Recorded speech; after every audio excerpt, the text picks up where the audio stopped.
for your destiny.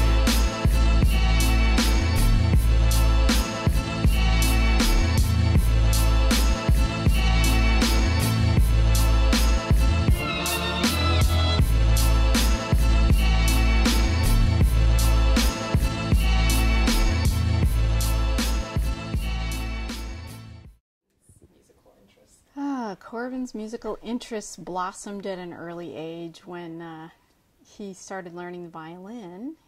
And that only lasted about 3 years because I couldn't actually see the strings because my eyes pointed different directions.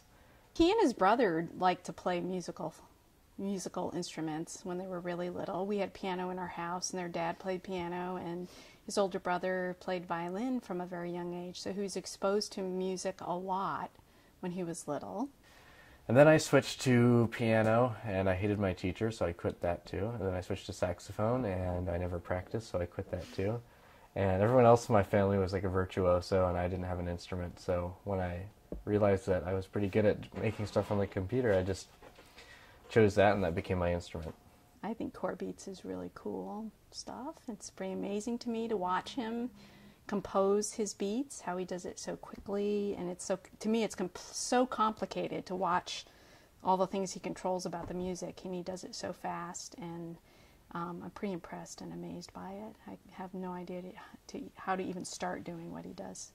When I was in 7th grade, my stepsister's friend downloaded a program onto our computer called FL Studio. And I noticed it, and I was like, what the heck is this thing? And I opened it up and started messing around with it and started making music and took off from there, and I never stopped. And most of the time I'm just sort of sitting and just decide to make music. But then there are times when I'll hear something in my head, or I'll hear a song on the radio and say, that needs to be changed. Or I'll have a melody that pops into my head and I have to put it down, and that's when I just like blast things out. I like sampling a lot because it's an art form. For me, I think of it as an art form in itself because I rarely keep the same melody. I transform it, and it gives a nice sort of texture that you can't get from just a synthesizer or an instrument on its own. I mean, you use maybe even an entire orchestra as one instrument, and you can accomplish a lot with just a sample. I'll go to Groove. This is where I look for songs to sample. Mainly old music, because it's not copyrighted. Dream away the night.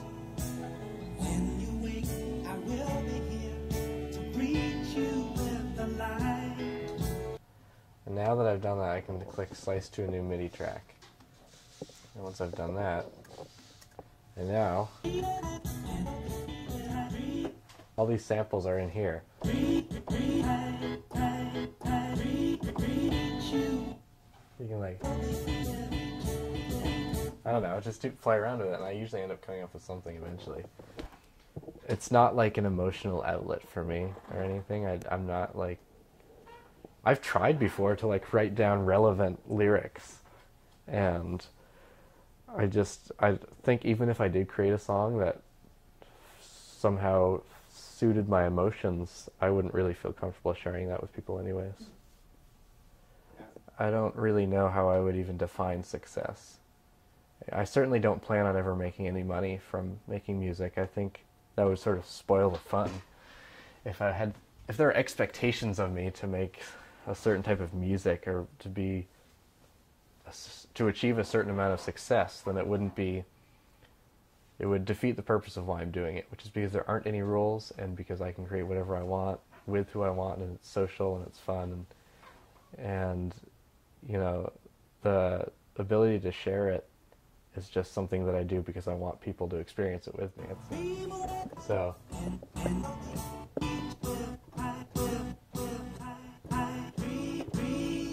that's kind of a nice thing to start on.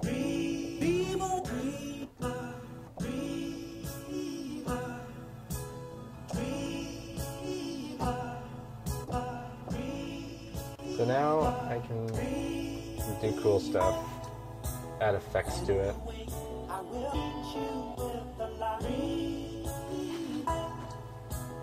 I think that the prestige associated with performers and actors and stuff is kind of misplaced.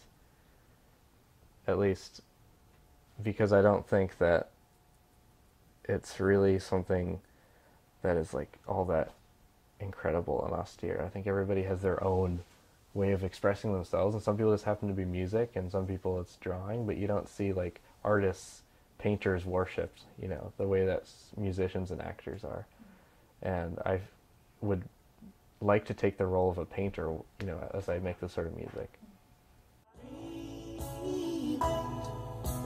When you wake, I will meet you.